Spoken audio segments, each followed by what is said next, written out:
Salawat serta salam semoga senantiasa tersampaikan kepada suri tauladan kita baginda Rasulullah Muhammad Sallallahu Alaihi Wasallam, pada keluarganya, sahabatnya, dan mudah-mudahan sampai kepada kita umatnya hingga akhir zaman. Amin. Ibu sehat semuanya? Siapa yang nggak masuk? Budiah katanya sakit. Siapa lagi? Masuk lagi ya? Oh iya. Siapa lagi? Bu Imas kemana? Ibunya? Oh iya. Siapa lagi? Siapa? Bu Karyadi. Oh. Banyak pada kemana? Banyak hadir atau banyak alasan? Oh gitu. Oke, baik. Alhamdulillah. Ya. Oke, kita doakan mudah-mudahan yang sedang ada urusan semoga lancar urusannya. Ya, yang lagi sakit semoga kita doakan juga, tentunya semoga sakitnya jadi penggugur dosa, jadi penambah pahala, diberikan kesabaran dan segera diberikan kesembuhan insya Allah ya, amin. Ibu yang sehat, sing sehat saterasa ya, amin. Istiqomah, sehat, berkah, bager, pinter, ya insya Allah. Baik, anjing soleh, betul. Ahli surga ya Bu, husnul khotimah, amin. Ya, baik, kita mulai sekaligus mendoakan. Kita baca Al-Fatihah sama-sama. Mangga, 1, 2, 3. A'udzu billahi minasyaitonir rajim. Bismillahirrahmanirrahim. Alhamdulillahi rabbil alamin. Ar-Rahmanir-Rahim. Maliki yaumiddin. Iyyaka na'budu wa iyyaka nasta'in. Ihdinas siratal mustaqim. Siratal ladzina an'amta 'alaihim ghairil maghdubi 'alaihim waladdallin. Amin. Alhamdulillah. Baik. Selalu saya ingatkan di awal pertemuan kita untuk jangan lupa doakan saudara-saudara kita di Palestina ya Bu ya. Karena sampai saat ini kemarin itu terakhir saya baca karena banyak termasuk yang terakhir itu Rumah Sakit Indonesia ya, itu diserang juga ya. Terus obat-obatan jelas ya, listrik, air itu udah nggak ada Bu, udah lebih dari 2 minggu ya. Terus dalam 24 jam setidaknya 700 anak jadi korban. 24 jam nih, sehari 700 anak yang meninggal gitu ya. Tubuh dan potongan tubuh bergelimpangan di mana-mana. Tapi mukjizatnya adalah Masya Allahnya di sana itu nggak ada bau anyir, bau bangkai sama sekali, tapi justru wangi. Allah alam ya. Tapi mudah-mudahan ini tanda bahwa memang betul-betul perjuangan di sana itu adalah memang bernilai jihad di mata Allah Subhanahu Wa Taala. Ya gitu. Maka kita doakan dan tentu kita harus punya peran terhadap perjuangan saudara-saudara kita di sana, karena sering saya sampaikan bahwa tugas untuk menjaga Baitul Maqdis, Masjidil Aqsa itu tugas kita sebetulnya. Cuman karena mungkin kita menjauh, maka tugas itu digantikan oleh saudara-saudara kita yang ada di sana Bu. Maka tugasnya apa? Kita support, kita mendukung. Ya, ibu yang aktif di media sosial, ya di status WA dan yang lain-lainnya, jangan pernah berhenti untuk menginformasikan ya, untuk selalu mendoakan saudara-saudara kita di sana. Ya, bahasa sekarangnya jangan pernah berhenti berisik. Karena Karena ketika kita berhenti Bu, ketika kita berhenti bersuara karena bosen, kan kadang ada gitunya ya, ada bosennya juga. Hati-hati jangan sampai nanti terjadi jangan sampai sejarah berulang. Kemana? Yang mana? Sejarah Andalusia. Dulu itu Andalusia itu ya Spanyol, kalau sekarang Spanyol itu dulu adalah negerinya kaum muslimin. Di sana itu mayoritas muslim. Dan ketika dijajah sama, kasusnya sama, dijajah, ada orang kafir yang masuk ke sana. Maka apa? Setiap khotib zaman dulu itu ya, khotib yang ceramah yang apa, itu selalu mengingatkan untuk jangan lupa doakan, jangan lupa dukung, jangan lupa untuk selalu mensupport saudara-saudara kita yang sedang dijajah di Andalusia. Tapi lama-lama bosen, sehingga suara itu hilang. Akhirnya apa? Akhirnya karena tidak pernah diingatkan, lama-lama berhenti. Sehingga apa? Mentalnya lemah. Akhirnya apa? Akhirnya Andalusia jatuh ke tangan orang-orang kafir. Sampai yang terakhir itu Bu, orang-orang kafir di sana itu memberikan pilihan kepada kaum muslimin, dua hal. Satu, tetap tinggal di Andalus, tetap tinggal di Spanyol, tapi harus murtad, gitu ya, atau keluar dari Spanyol, keluar dari Andalusia, ya, gitu. Dan apa ya, keluar dari Andalusia dengan terhina, terusir, atau yang ketiga satu lagi, ya dipenggal hidup-hidup. Sampai segitunya. Jadi gimana? Nah, kita sekarang sedang berada di fase ketika saudara-saudara kita dijajah di Palestina. Ketika masjid suci kita yang ketiga, Masjidil Aqsa, sedang dalam genggaman orang-orang kafir. Maka tugas kita untuk berbuat semampu kita, minimal doa. Ya, makanya saya sudah pernah sampaikan ke Ibu, jangan berhenti dan jangan bosan untuk doakan saudara kita setiap sudah sholat, minimal setiap sudah sholat, terutama di tahajud. Ya, kita nggak pernah tahu doa siapa yang terkabul, maka tugas kita jangan berhenti berdoa. Ya, semoga Allah berikan yang terbaik dan jadikan kita dicatat sebagai orang-orang yang turut berjuang menjaga tanah suci kita, insya Allah. Ya, amin ya Allah ya Rabbal alamin. Sudah, itu mah pengingat saja. Kita kembali belajar lagi kitab Al-Adab Al-Mufrad karya Imam Al-Bukhari rahimahullah, dan kita sudah berada di hadis ke berapa Bu? Terakhir berapa? Hah? Terakhir 78. Baik. Terakhir 78. Ya, kita bahas apa Bu? Hadis 76 ya berarti ya, 76 sampai 78 tentang keutamaan orang-orang yang menanggung anak perempuan, baik itu satu ataupun dua. Ya, dan kita sudah bahas bahwasanya apa Bu? Anak perempuan itu adalah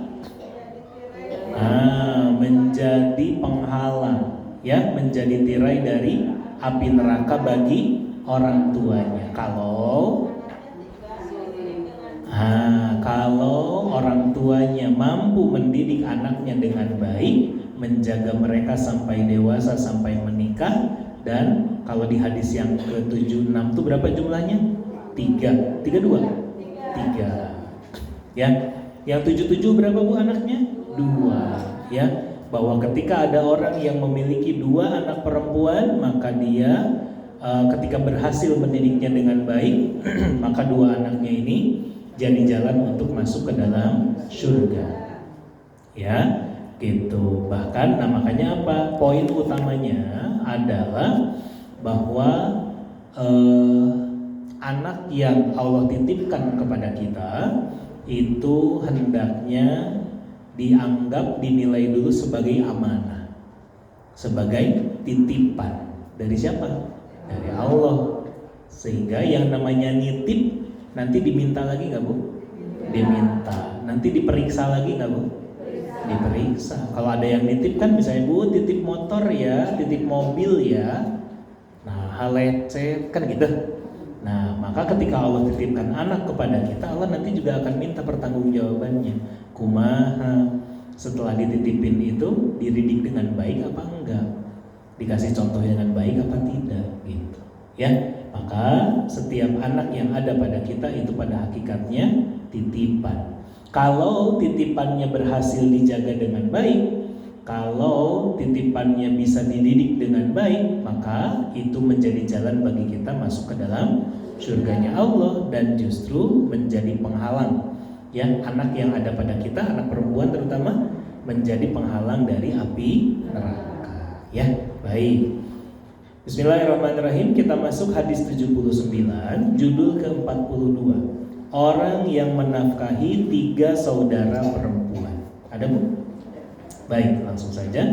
Bismillahirrahmanirrahim. Dari Abu Sa'id Al-Khudri, ya, an Abi Sa'id Al-Khudri anna Rasulullah sallallahu alaihi wasallam qala la yakunu li ahadin thalathu banatin aw thalathu akhawati fayuhsinu ilaihinna illa dakhalal jannah. Dari Abu Sa'id Al-Khudri bahwa Rasulullah SAW bersabda, tidaklah seseorang memiliki 3 orang anak perempuan atau 3 orang saudari perempuan lalu ia memperlakukan mereka dengan baik, melainkan niscaya ia masuk surga. Baik. Nah, kita lihat dulu kandungan hadisnya. 1, kabar gembira berupa surga bagi orang-orang yang mengasuh dan memperhatikan anak perempuan atau saudara perempuannya dengan sebaik-baiknya. 2, keutamaan berbuat baik kepada anak-anak perempuan, memberi mereka nafkah, bersabar atas mereka dan semua hal yang berkaitan dengan mereka.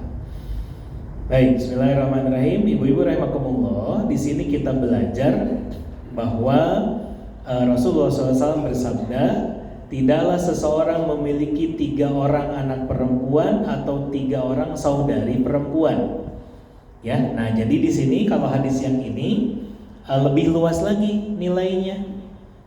Apa Bu? Kalau yang kemarin kita belajar tentang khusus anak perempuan, kalau di sini saudari perempuan. Apa maksudnya saudari perempuan Bu? Bisa kakak atau adik perempuan.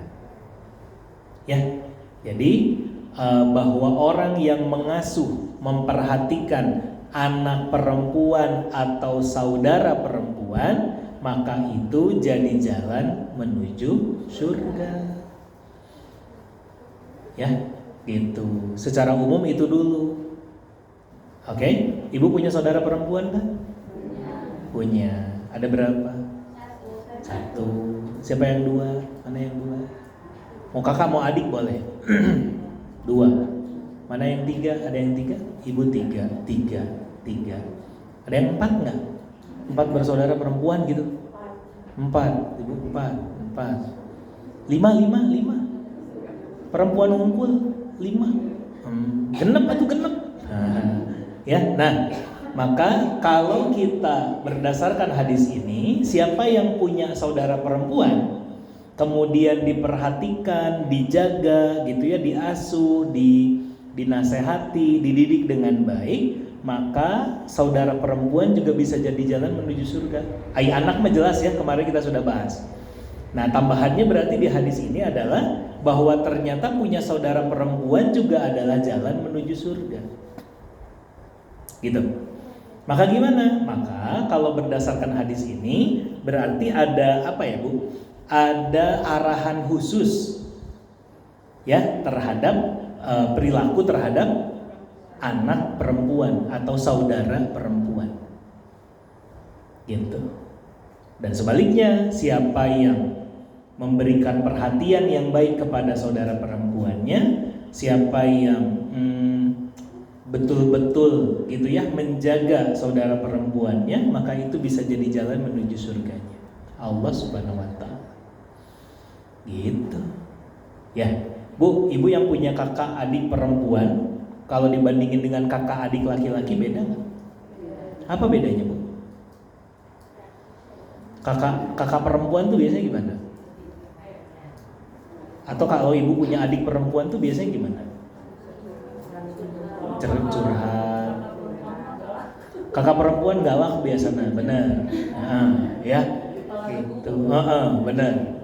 Ya, apalagi kalau adik perempuan? Ogohan, betul. Ya, dan beda lah secara perilaku beda. Nah, berarti apa? Saudara perempuan adalah bagian dari orang-orang yang harus kita jaga. Ya, terutama Bu kalau laki-laki ya, laki-laki itu ada orang-orang yang harus mereka perhatikan. Satu, ibu lah, istri. Ibu. Dua, istri. Iya. Tiga, anak perempuan. Empat, mertua. Ya, empat saudara perempuan. Lima, mertua, ibu mertua. Jadi 5 perempuan yang harus dijaga, terutama sama laki-laki. Satu, ibu, ya dijaga, diperhatikan sama laki-laki. Satu, ibu, ya ibu kandung maksudnya, ya ibu lah pokoknya. Dua, istri. Tiga, anak perempuan. Empat, saudara perempuan, ya mau kakak ataupun adik. Lima, ibu mertua. Iya, itu tuh harus jadi perhatian. Ya, maka apa? Islam mengajarkan kepada kita untuk apa? Di sini aja, di hadis ini aja, bahwa perempuan itu dimuliakan. Kemarin ya, saya sampaikan di pertemuan sebelumnya bahwa wanita itu dalam Islam dimuliakan.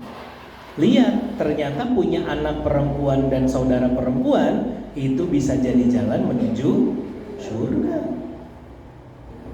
Gitu. Nah, termasuk apa berarti tanggung jawabnya Bu? Kalau ibu punya anak perempuan, punya saudara perempuan, kakak atau adik, maka pastikan juga baik agamanya. Itu tanggung jawab kita salah satunya.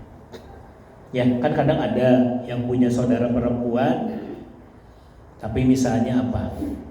Masih belum istiqomah menuntut ilmu misalnya gitu. Ajaklah sama ibu.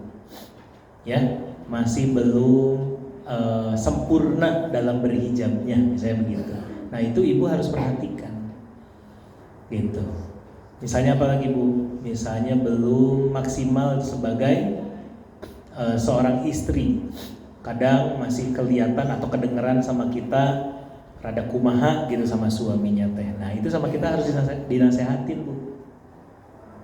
Kenapa? Karena kalau itu kita perhatikan, gitu ya, kalau kita didik, syukur-syukur ada perubahan, maka apa? Semua usaha yang kita ikhtiarkan untuk mengingatkan, ngasih tahu, mendidik, memperbaiki, itu jadi jalan surga. Gitu. Ya, makanya saya pernah bilang kalau ibu punya anak, punya cucu perempuan, didik sesolehah mungkin dari kecil. Ya, gitu, datang ngaji, nggak apa-apa, datang aja, datang, duduk, ikut, sudah mau berhijab, iya, dididik sama kita, dilatih sama kita, itu pahalanya besar. Ya, jangan ini kun we atuh udah masih kecil, kan masih suka ada yang begitu ya, biarin atuh masih kecil, mumpung keur lucu-lucuna, terus apa? Dikasih baju you can see, ya, gitu.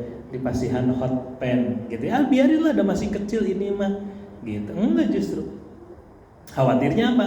Khawatirnya itu jadi bentuk, ya naudzubillah, jadi bentuk pendidikan yang buruk dari kita meskipun gak maksud gitu. Ya, kalau dia ternyata lebih betah dengan yang seksi-seksi, kumaha Bu? Kita yang kena kalau kita pernah ngajarin gitu. Ya, gitu, latihan berhijab, kasih kerudung, kasih baju yang panjang, hareudang, kerudungnya kan suka dibuka ya. Kalau anak kecil kan hareudang dibuka, biarin nggak apa-apa. Ya, karena belum balik.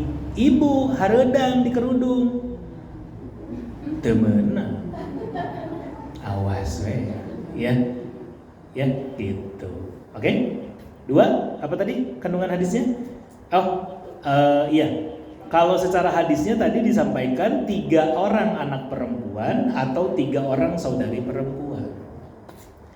Ya, sama seperti hadis-hadis sebelumnya, hal ini Bisa jadi mutlak, bisa jadi syarat utama. Tapi berarti gimana? Hikmahnya, intinya adalah kalau buat kita mau cuman 2 atau punya cuman 1 saudara perempuan tetap aja. Yang paling utama apa Bu tadi? Perilaku baiknya gitu ya, mengingatkannya, memperhatikannya, mengasuh, mendidik. Itu tetap jadi utama. Meskipun hadisnya bilang 3, tapi kalaupun ibu cuma punya 1 saudara perempuan, tetap perhatikan. Kalau cuma punya 2, tetap sama. Ya, Abi mah 5, nggak apa-apa, sama semuanya. Ya, tugasnya adalah untuk diperhatikan dengan. Ya, yang kedua makanya kandungan hadisnya dilihat keutamaan berbuat baik kepada anak perempuan, memberi nafkah, bersabar atas mereka, dan semua hal yang berkaitan dengan mereka itu adalah amalan yang utama. Ya, jadi gimana dong? Punya anak laki-laki, cucu laki-laki, baik. Ya, punya anak ataupun cucu perempuan juga sama-sama baik. Tugasnya apa, Bu? Mendidik, ya, mendidik mereka sebaik mungkin sekemampuan kita. Gitu. Bisa dipahami? Allah a'lam bishawab. Ada yang mau tanya? Adik tiri, mohon. Kalau di sini karena tidak disebutkan misalnya 3 orang anak perempuan kandung, nah nggak ada kandungnya, ya maka hal ini berlaku secara umum, general, baik itu kandung ataupun tiri, baik itu bahkan bisa jadi ya semua pokoknya yang berkaitan sama kita hendaknya diperhatikan, gitu aja. Ya, nggak pilih-pilih gitu. Ada iya mah tere gitu ya ibaratnya gitu, nggak, jangan. Tugas kita apa? Berbuat baik. Ya, Allah a'lam. Ada lagi? Bisa dipahami? Baik, alhamdulillah. Oke, kalau tidak ada yang tanya, lanjut ke judul 43. Keutamaan orang yang menanggung anak perempuannya yang dikembalikan. Ya. Hadis 80. Bismillahirrahmanirrahim. Abdullah bin Salih mengabarkan kepada kami, ia berkata, ya, Musa bin Ulay mengabarkan kepadaku dari ayahnya bahwa Nabi SAW bersabda kepada Suraqah bin Ju'shum, maukah engkau aku beritahukan sedekah yang paling besar atau salah satu dari sedekah yang terbesar? Maka ia menjawab, tentu wahai Rasulullah. Beliau lalu bersabda, putrimu yang dikembalikan kepadamu tidak ada yang memberinya nafkah selain engkau. Oke, saya bacakan dulu satu lagi hadisnya ya. Hadis 81. Musa mengabarkan kepada kami, ia berkata, aku mendengar ayahku dari Suraqah bin Ju'shum bahwa Rasulullah bersabda, wahai Suraqah, hadisnya sama dengan hadis 80. Oke, ibu lihat dulu kandungan hadisnya. Anjuran agar bersedekah terhadap anak perempuan yang ditalak, yang dikembalikan oleh suaminya ke rumah ayahnya dan memperlakukannya dengan baik. Oke. Baik, bismillahirrahmanirrahim. Ibu-ibu rahimakumullah, di hadis 43 judulnya apa tadi? Keutamaan orang yang menanggung anak perempuannya yang dikembalikan. Apa maksudnya dikembalikan? Diceraikan. Ya. Jadi ketika maksudnya keutamaan menanggung anak yang diceraikan suaminya, gitu maksudnya. Ya. Apa poinnya? Nah, tadi baginda Nabi SAW bersabda bahwa sedekah yang paling besar atau salah satu dari sedekah yang paling besar adalah apa, Bu? Adalah putrimu yang dikembalikan kepadamu tidak ada yang memberinya nafkah selain engkau. Maksudnya apa? Ketika ada orang yang kondisinya punya anak perempuan terus kemudian diceraikan oleh suaminya, maka apa? Anaknya kembali ke rumahnya dan sama dia dinafkahi. Itu sedekah, salah satu sedekah terbesar kata Nabi. Apa pelajarannya? Satu, Bu, bahwa kalau ya, ini kondisinya kalau siapapun ada orang tua yang anaknya kondisi rumah tangganya ternyata harus bubar, anak perempuan ya, dan anak perempuan ini kemudian pulang ke rumah orang tuanya, maka apa? Nafkahi. Udah, terima aja. Ya, tugasnya apa? Orang tua yang anaknya pulang ke rumah, bahasa gitu ya. Orang tua yang anaknya sudah menikah tapi terus dia pulang ke rumah, dalam artian diceraikan, maka apa? Udah, terima, tanggung, selesai. Dan kalau yang punya anak Ya bawa sama semua ke orang tuanya. Ya, ketika ada orang tua yang tadi kondisinya anaknya rumah tangganya bubar, terus dia pulang ke rumah orang tuanya, maka apa? Terus sama orang tuanya, udah sok sini, gitu, pulang ke rumah bapak sama ibu, misalnya gitu, sok pulang, gitu.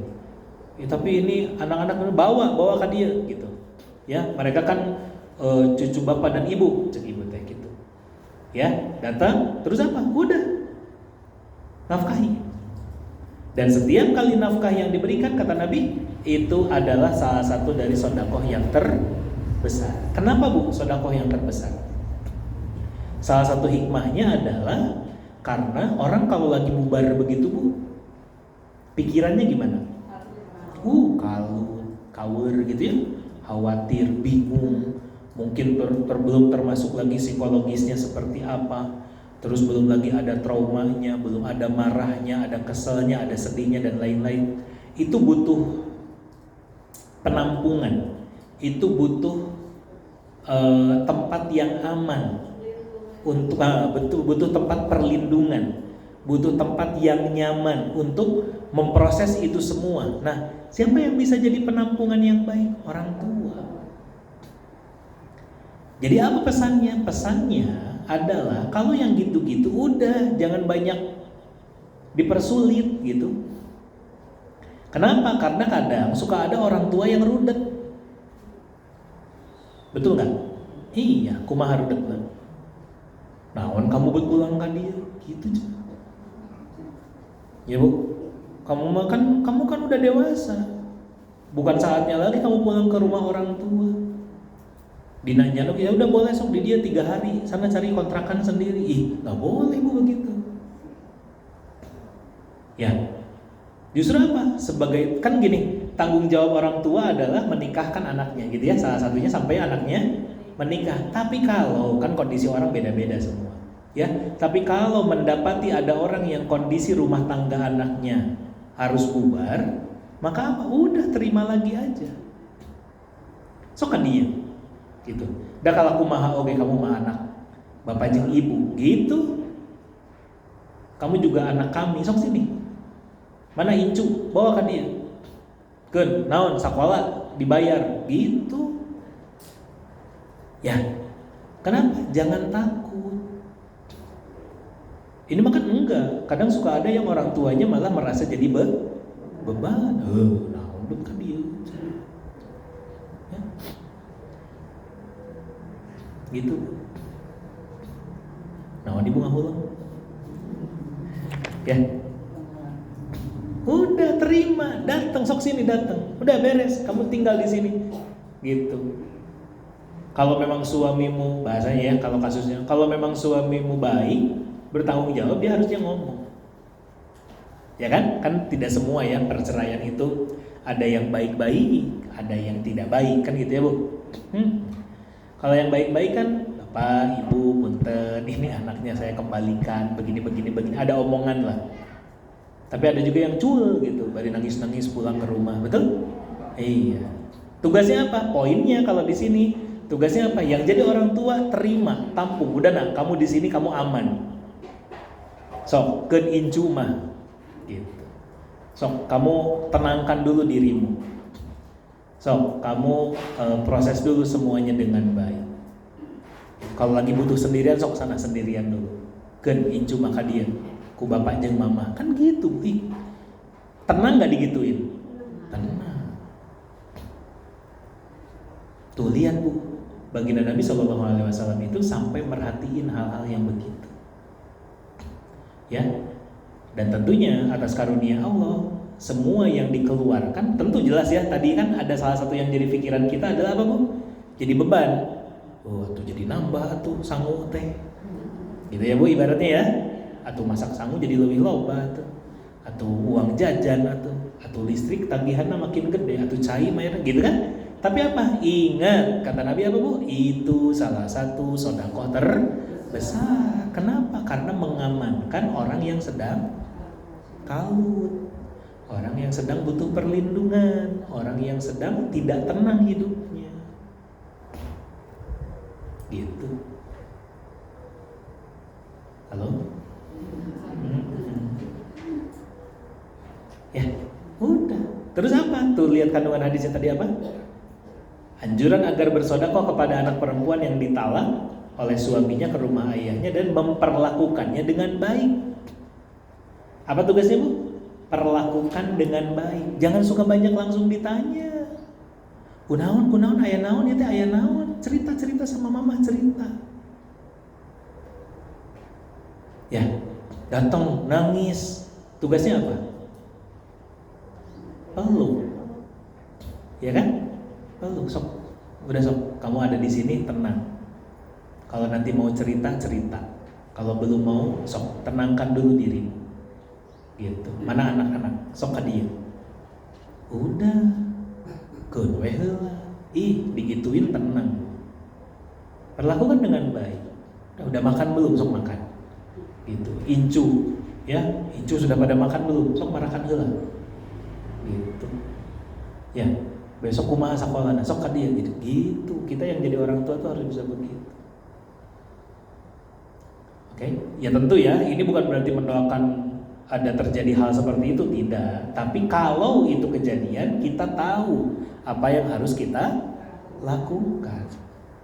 Bahwa ketika kita bersikap baik kepada anak kita yang sedang bermasalah rumah tangganya, ketika kita berlaku baik dan menampung dan berperilaku baik ya, menyikapi gitu ya, menerima dengan baik mereka, itu tuh pahalanya besar. Gitu.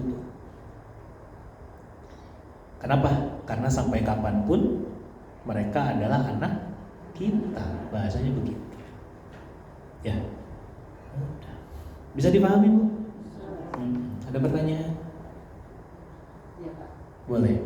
Misalkan terjadi perceraian seperti itu Pak, ya kan biasanya si pihak suami itu harusnya menafkahi. Betul. Wajib ya. Wajib.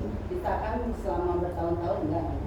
Terus sampai tidak mengurus surat perceraian. Terus gimana itu Pak? Secara syariat, kalau sudah ada omongan talak, kalau sudah ada omongan cerai, berlaku. Itu satu.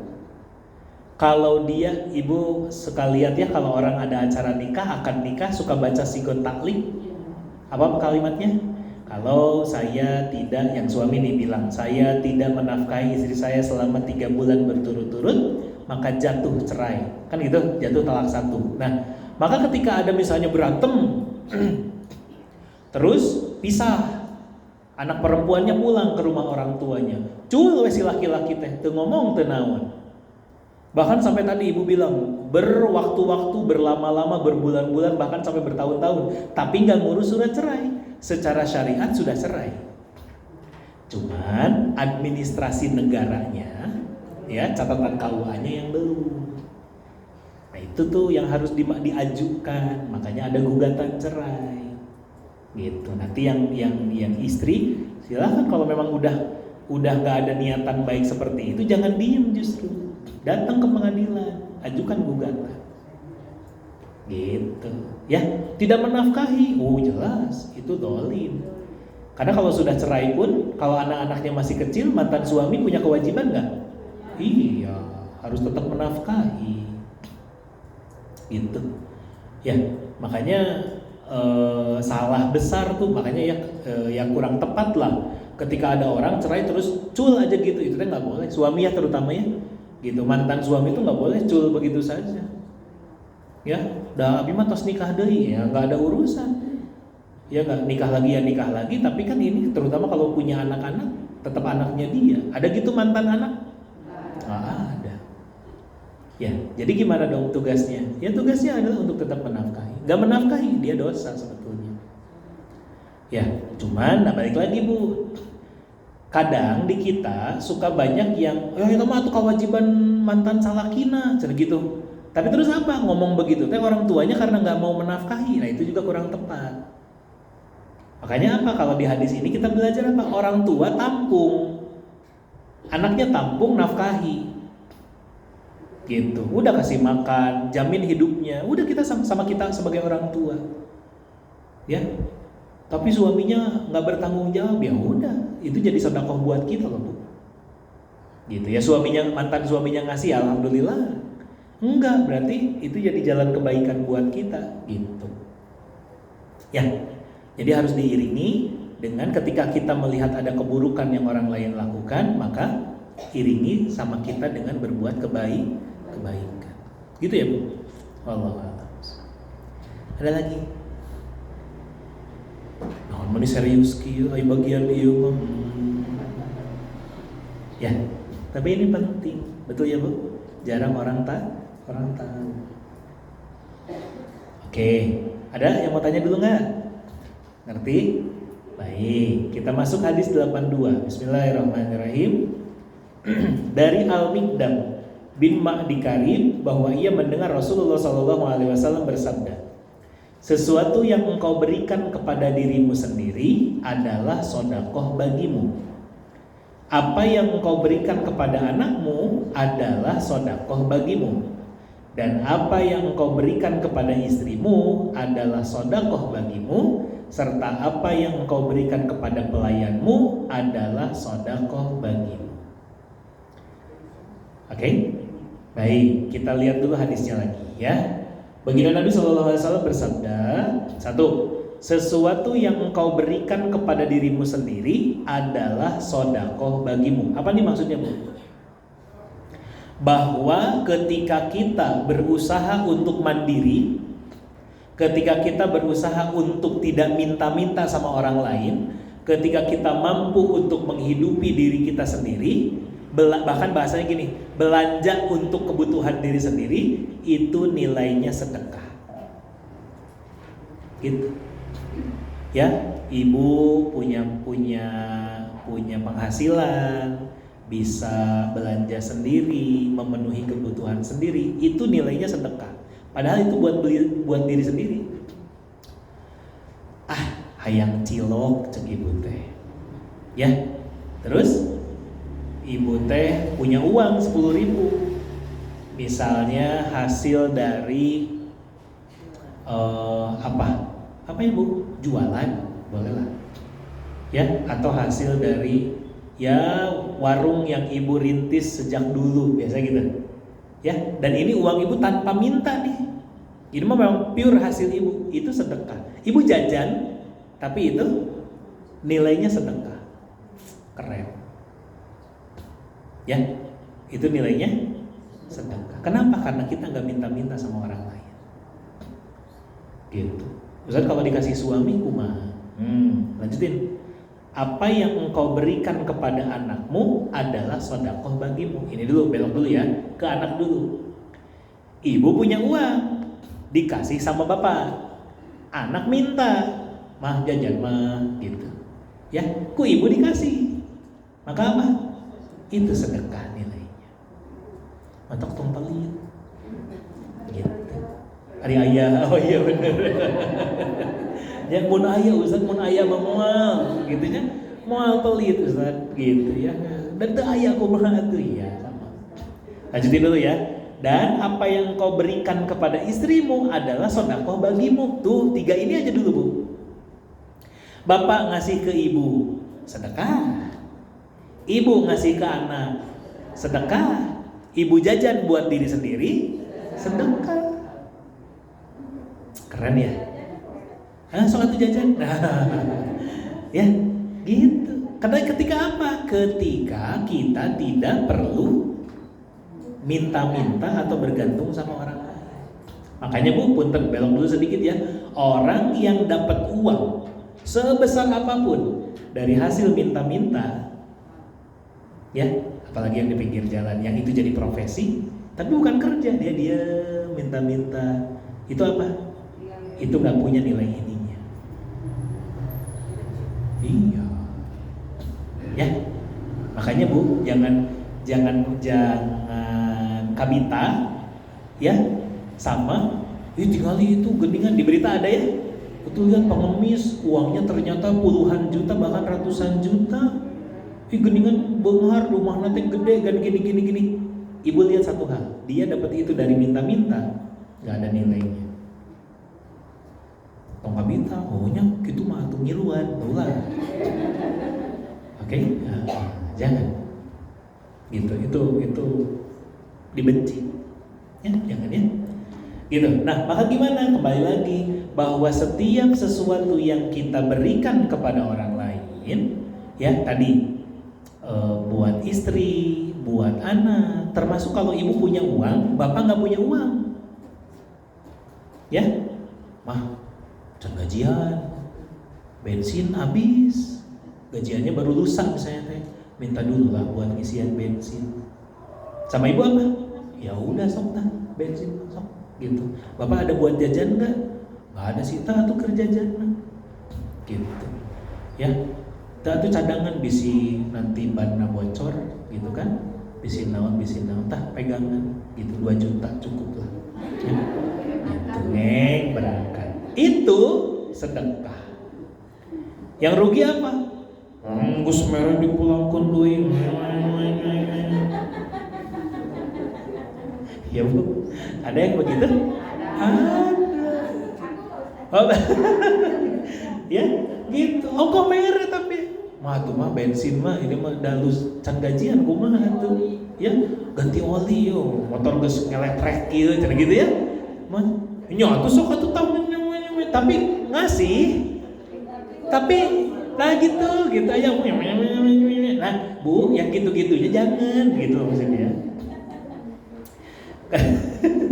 Ya kenapa? Nantinya takutnya nilai sedekahnya hilang. Oke? Simple loh ini sepele ya bahasanya, tapi apa kadang kita nggak kerasa, betul? Makanya apa udah Bu kasih aja. Sama anak juga gitu. Ibu kalau mau ngasih nggak usah. Kamu mau jajan wae tapi mere, kan bingungnya, ya gitu. Bilang aja nah, kamu sudah terlalu banyak jajan hari ini. Sok boleh dikasih sekali lagi tapi udah terakhir ya. Ya, udah. Bari jampe-jampe. Ya, gitu. Oke, bahwa apa Bu? Bahwa setiap yang kita berikan itu bernilai sedekah. Termasuk apa tadi? Serta apa yang engkau berikan kepada pelayanmu adalah sedekah bagimu. Ya, termasuk saya sampaikan ya, termasuk kita sudah bahas beberapa hadis sebelumnya tuh yang tentang kepada ART ya. Gitu, bahwa apa? Bahwa termasuk kalau ada di rumah ibu yang kerja terus sama ibu digaji ibaratnya, itu juga nilainya sedekah buat ibu. Kasih aja. Gitu. Atau misalnya apa deh ibu mau mindahin barang-barang ya, atau kan baru mulai musim hujan nih bocor, nyuruh orang ya pang ningalikeun lah itu kenteng segala teh gitu ya, terus sama ibu kan ya udah sok boleh naik gitu. Beresnya sama ibu dikasih, itu nilainya sedekah. Ya, enak nggak? Enak sebetulnya. Bocornya berhenti, tapi kita punya nilai sedekah, gitu. Ya, ibu kalau sedekah mau yang gede, mau yang kecil?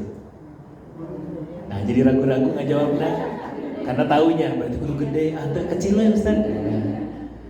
Ya, nah kalau memang bahasanya gini Bu, maksudnya gini. Kalau memang ingin pahala yang besar, maka apa ya sudah kasih saja. Nggak usah gede, tapi maksudnya wajar. Ya mah udah mah murah, ditawar. Ya gitu. Atos Bu, tos dicek sadayana eta nu bocor tos ditambal, tos di oh gitu mohon. Sabaraha atuh ieu teh? Ah mangga we teu langkung. Sabaraha biasana? Sakieu cenah. Meni mahal. Ya, tos we sakieu atuh ya udah. Sok Bu kumaha kalau misalnya oh mohon atuh sok sakieu mohon mangga. Kayak abdi tapi naik deui lah. Bocorna ditambihan heula hiji. Ya, gitu. Disisain satu misalnya kan rugi Bu. Ya udahlah, nilainya sedekah. Bu kalau sedekah diganti nggak? Diganti. Jadi pasti balik lagi. Nganteuin ira, mentak sing sabar. Tapi insya Allah jadi apa? Berarti kan kalau sedekah jadi nilai pahala dan nanti ada penggantiannya. Ya, gitu. Makanya lihat kandungan hadisnya. Seseorang mendapat pahala atas nafkah wajib yang ia berikan, seperti pahala sedekah karena ia meniatkan itu untuk mendekatkan diri kepada Allah dan melaksanakan perintahnya. Lihat lagi, seseorang mendapat pahala atas nafkah wajib yang ia berikan. Ini sebetulnya terutama saya biasanya sampaikan kepada para suami. Ya, bahwa bapak-bapak ketika kerja capek terus gajian seneng tapi begitu sampai rumah leungit duitna karena langsung setor, ya kan? Gajian seneng ya alhamdulillah gajian, begitu sampai rumah ada ibu depan rumah, iya setor cek ibu teh.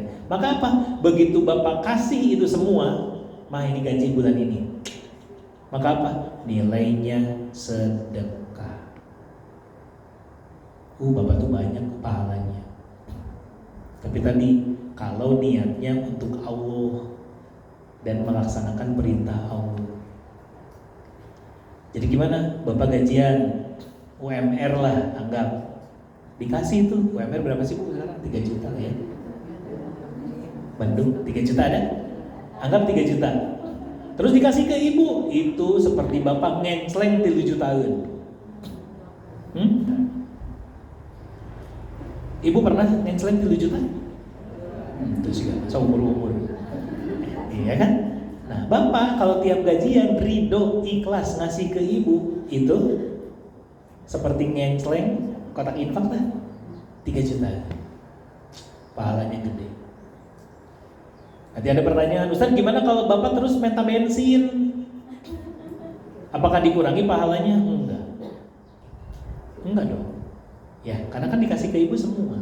Begitu dipakai, kan nanti ibu pakai masak, bapak makan tuh, tetap aja.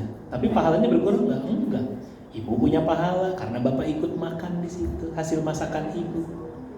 Anak-anak juga makan masakan ibu dapat pahala.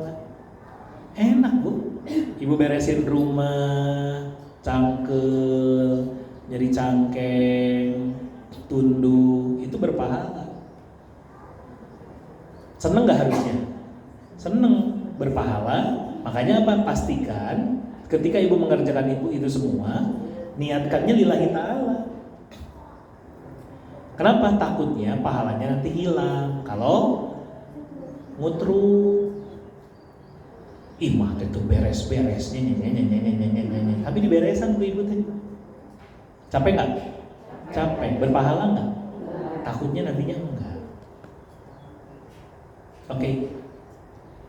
Bu, halo. Ya, gitu. Jadi apa? Udah lillahi ta'ala aja. Kumbahun, numpuki, meniwah, numantuan. Tapi itu ibu teh bari gegeran.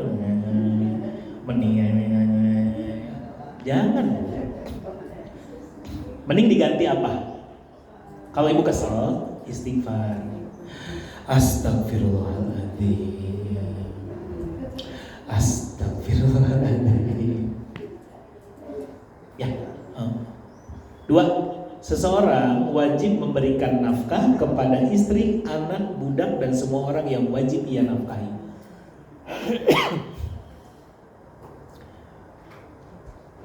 Ibu listrik token enggak? Apa bayar tagihan?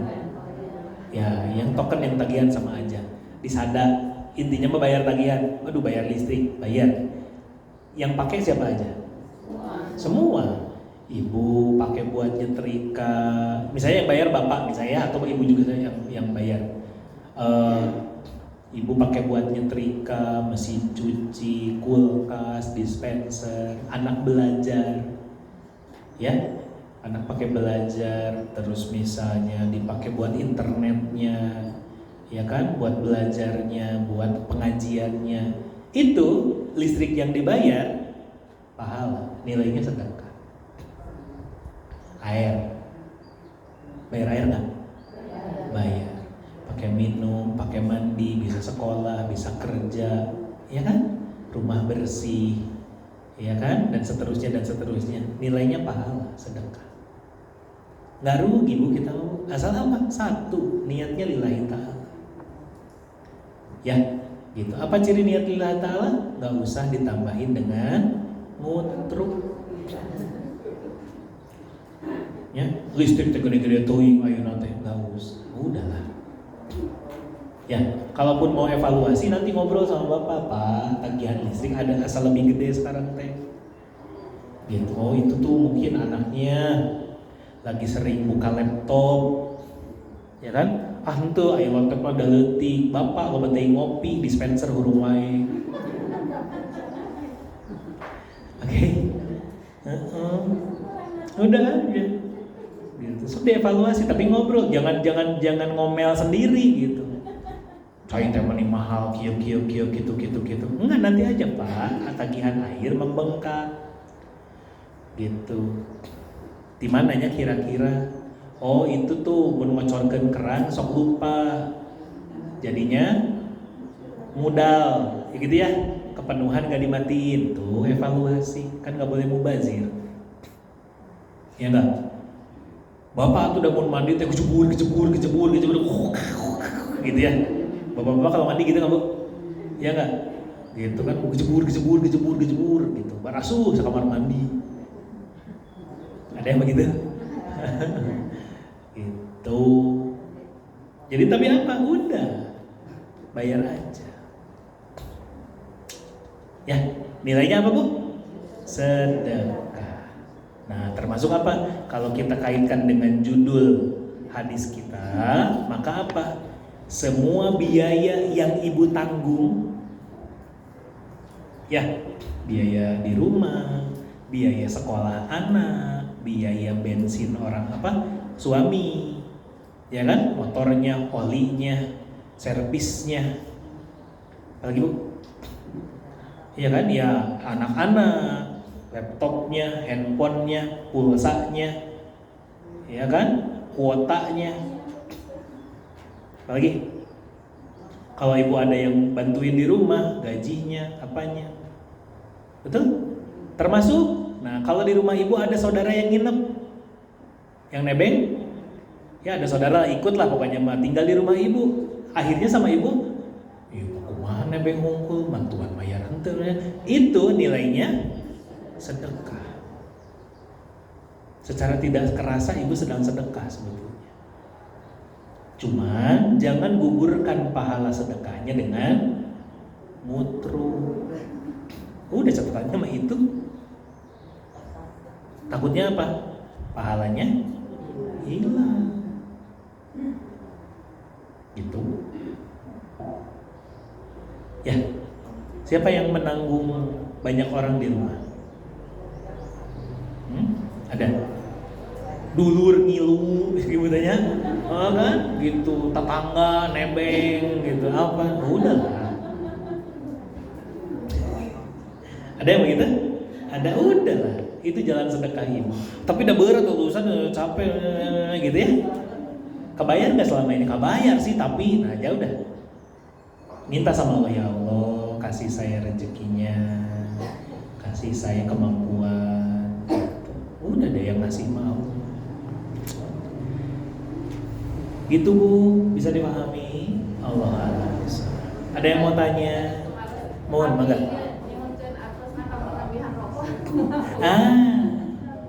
Bagaimana kalau mintanya untuk nambahin rokok?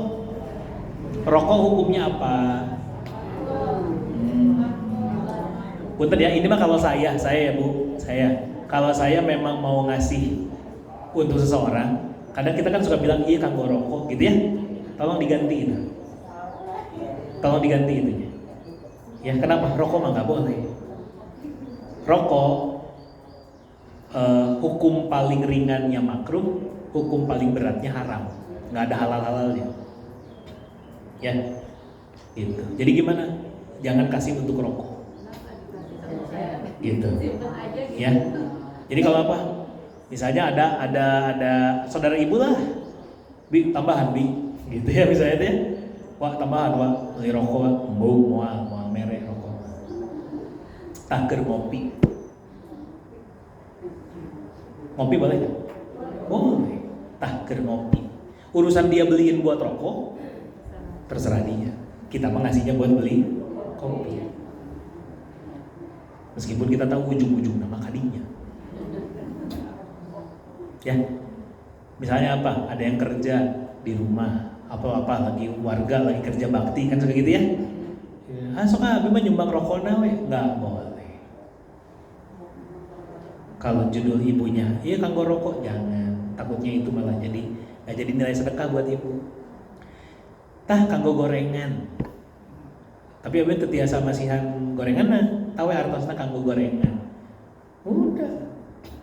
Tah kanggo kopi. Meser roti. Kanggo tumpeng. Emang kerja bakti tumpeng, ya baiklah tumpeng anggap. Itu Bu. Ya, Allah. Ada lagi? Bu Haji mana? Di sini ada di kandungan hadis, seseorang wajib memberikan nafkah kepada istri, anak, budak dan semua orang yang mendidik. Itu kewajiban suami. Kewajiban semua. Iya. Nanti kaitannya semua. Gini. Ada sekeluarga, bapaknya nggak bisa kerja, dia nggak bisa memberi nafkah. Jadi kebalik ibu yang mencari nafkah. Apakah itu jadi sebagai sedekah bertahun-tahun? Iya, sedekah. Yang tadi yang saya bilang. Ya, dalam nanti gini, bab nikah itu yang dapat tugas mencari nafkah siapa? Suami. Kalau ibu punya penghasilan boleh nggak? Boleh. Tapi wajib menafkahi nggak? Enggak. Makanya kalau suami kerja, maka apa yang dia hasilkan untuk menafkahi keluarganya. Kalau istri kerja, sebetulnya itu untuk dirinya sendiri. Gitu. Cuman, kayak berarti tong didinya tong geureun didinya. Bahaya ya. Oh gitu, yes. Gimana jangan. Tapi istri yang baik tidak akan hanya mementingkan dirinya sendiri. Sama kayak tadi kasusnya, misalnya ada pasangan yang penghasilannya naik turun, ya, kadang suaminya punya lebih, kadang suaminya penghasilannya kurang, atau bahkan tidak menghasilkan sama sekali. Nah itu teh subsidi silang sama istri, itu nilainya sedekah. Atau tadi Ibu Haji bilang, suaminya tidak mampu untuk menafkahi, jadi bertahun-tahun istrinya yang menafkahi, itu nilainya sedekah. Sedekah, gitu, nggak rugi. Makanya apa? Jangan hitung-hitungan.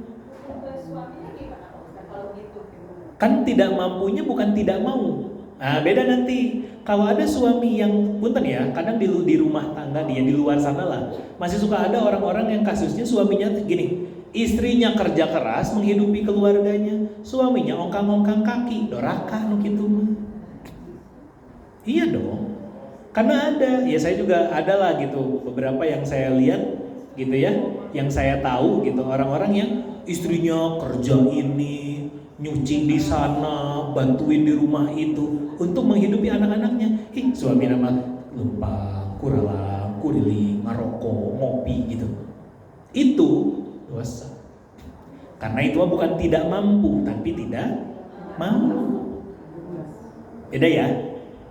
Ada juga nanti begini, udah Ustaz udah usaha, udah ini, udah itu, tapi belum, itu mah belum.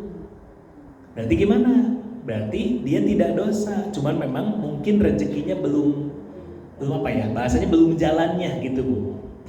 Beda ya, jadi nanti dilihat satu-satu. Tapi kalau yang kayak tadi kasusnya ada suaminya apa misalnya sakit, ya sakit di rumah, atau misalnya ada kasus suaminya kecelakaan misalnya, intinya sakit selama 3 bulan nggak bisa kemana-mana, maka akhirnya istrinya yang menafkahi. Udah 3 bulan itu nilainya sedekah gitu ya, nggak apa-apa, tong hitung-hitungan, udah aja. Siapa yang bisa ngasih siapa, atau kadang juga gini, zaman sekarang suka ada yang dua-duanya kerja ya Bu. Nah nanti dari situ yang uang suami untuk ini, yang dari istri untuk ini boleh gitu. Tapi yang mana yang prioritas? Yang prioritas, nah bahasanya gini, habiskan dulu uang yang suami, kurangnya istri nambahin gitu. Oke, Allah a'lam. Ada lagi? Kalau usaha bareng-bareng jualan gitu. Suami istri sih. Iya. Itu jadi Punya siapa? Saling, bareng-bareng. Iya. Udah aja bareng-bareng. Kadang ada, nah saya juga mendapati ada kasus begini Bu. Suaminya dulu kerja, setiap penghasilannya disisihkan untuk buka usaha, anggap buka warung lah. Begitu warungnya jadi, memang dikelola bareng-bareng ya. Suaminya sudah tidak kerja, akhirnya fokus di situ. Tapi si warung itu teh jadi merasa milik istrinya, itu juga kurang tepat. Gitu. Karena banyak punten ya, gitu ya. Salah satunya adalah banyak kasus yang muncul ketika seorang istri itu punya usaha, terus suaminya diem di rumah, padahal usaha itu juga modal dari suaminya. Kadang suaminya jadi tidak dihargai, tidak dihormati, itu juga kurang tepat. Hati-hati nih, ini bab-bab yang begini nih, urusan-urusan begini banyak kasusnya dalam keseharian. Intinya apa? Udah, dan dalam rumah tanggamu, rumah tangga itu tidak ada lagi hitung-hitungan kayak gitu. Semuanya sama-sama. Tinggal apa? Tinggal semuanya saling paham yang mana yang punya kewajiban, yang mana yang sifatnya sedekah gitu. Suami tugasnya usaha, ikhtiar maksimal menafkahi.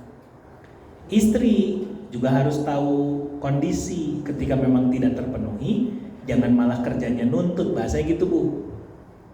Ya, kenapa ada orang yang sampai korupsi? Salah satunya adalah ketika tuntutan dari rumah lebih besar daripada apa yang dihasilkan. Gitu.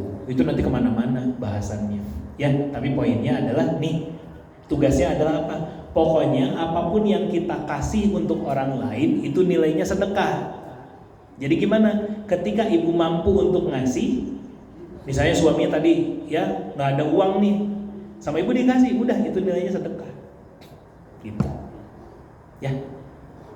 Anak minta jajan, mah minta jajan, minta ke bapak mana? Gitu ya. Gitu. Terus kata bapaknya nggak ada, bapak mah itu bukan duit, misalnya gitu ya. Ibu juga ya udah tahu, udah tah ti mama gitu. Ya bukan untuk bapak dong yang wajib menafkahi ya, itu bukan waktunya itu. Itu harus kreatif. Pas saya nantinya. Kalau ngasih anak atau misalnya ada uang kita dipakai sama suami, pas ngasih ya dilanjut itu harus kreatif. Setiap itu atau memang udah apa ya bahasanya udah kalau kita melakukan itu ya itu sudah kan gitu. Atau memang harus ada ucapan dari kita. Terutama mungkin diucapkan kalau kitanya lagi kesel Bu, biar nggak belok niatnya. Ayo we mama mau mere tah gitunya.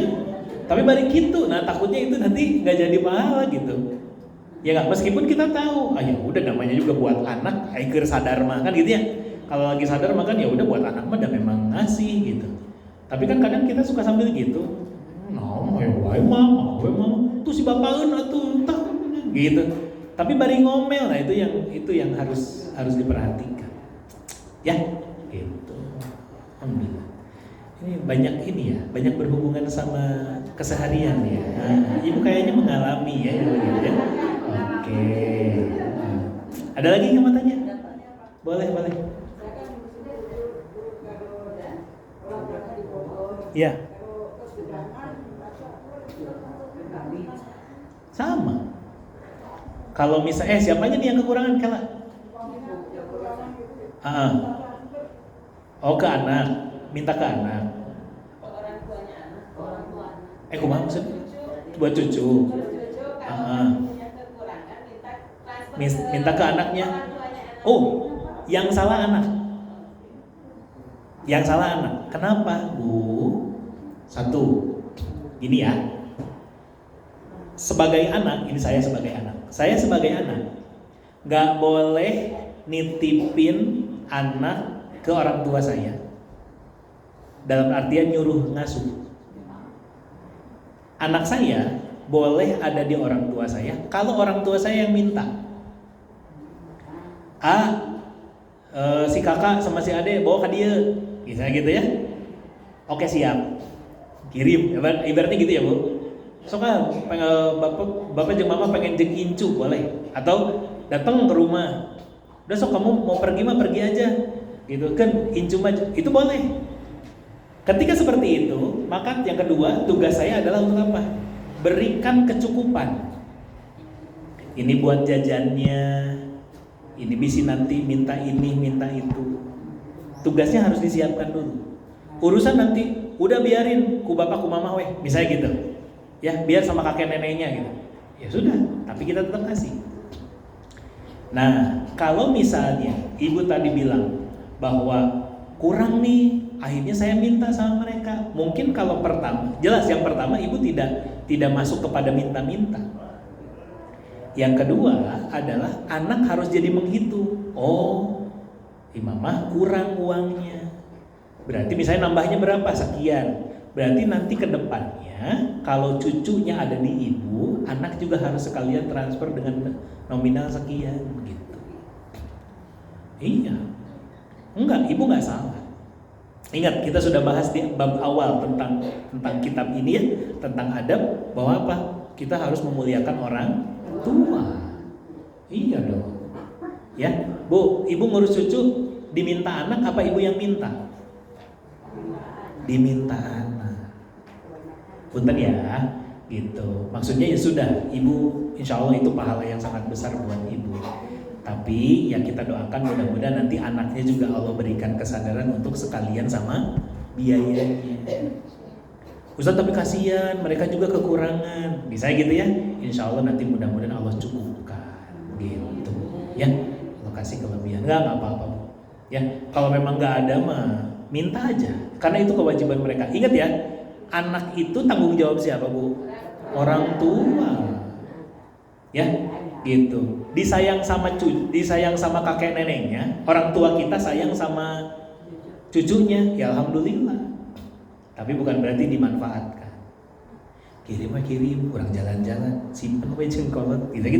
Kasih aja sama kakek neneknya, kita jalan-jalan, nggak boleh. Nggak boleh. Ya, sekali maksudnya gini, kalau itu terus-terusan nggak boleh.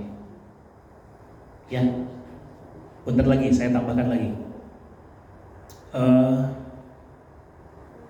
Kalau memang misalnya gini, kondisi saya dan istri kerja, misalnya begitu, harus keluar, anak harus ada yang ngasuh. Nomor satu, jangan nyuruh orang tua buat ngasuh, nggak boleh. Cari pengasuh, cari orang yang bisa ngasuh, yang memang dibayar untuk ngasuh. Urusan nanti kakek neneknya datang mau ngasuh atau dibawa untuk jalan-jalan sama kakek neneknya, itu urusan berbeda. Tapi nggak boleh nyuruh orang tua ngasuh anak kita, nggak boleh. Ya, nggak boleh. Itu iya, ibu tuh kalau sudah jadi nenek, maka statusnya nenek-nenek, bukan pengasuh gitu maksudnya. Menikitu kami emang ini rekumaha. Oke. Cuman gitu loh. Kalau memang dia namanya kakek nenek, iya ibu sebagai nenek kangen sama cucu, wajar kan? Wajar, boleh silakan. Tapi jangan jadi dimanfaat. Sila diasuh kuninina, jangan, nggak boleh. Bayar babysitter, bayar ya intinya mah asisten rumah tangga untuk ngasuh. Yang tugasnya itu, ya. Gitu ya, Allah. So, insya Allah mudah-mudahan ibu Allah kasih luaskan rezekinya ya cucu-cucunya jadi anak-anak yang soleh-solehan ya. Amin, insya Allah yang terbaik lah ya. Ada lagi? Tadi ada yang ngacung perasaan satu lagi. Sudah? Sudah? Ya tuh udah ya udah. Tos nonton lagi. Alhamdulillah, shadaqallahul adzim. Alhamdulillah. Nyambung ya Bu? Sama keseharian nyambung ya? Mudah-mudahan jadi ilmu yang bermanfaat, bisa kita amalkan dalam keseharian kita. Allah karuniakan anak dan cucu yang soleh-solehah ya. Baik, kita tutup dengan istighfar, hamdalah dan doa majelis. Astagfirullahaladzim, astagfirullahaladzim, astagfirullahaladzim. Alhamdulillahirabbil alamin. Subhanakallahumma wa bihamdika, asyhadu an la ilaha illa anta, astaghfiruka wa atubu ilaik. Alhamdulillah. Atur nuhun, ibu sing sehat semuanya. Ketemu lagi di pertemuan selanjutnya. Allahumma muwaffiq ila aqwamit thoriq. Assalamualaikum warahmatullahi wabarakatuh.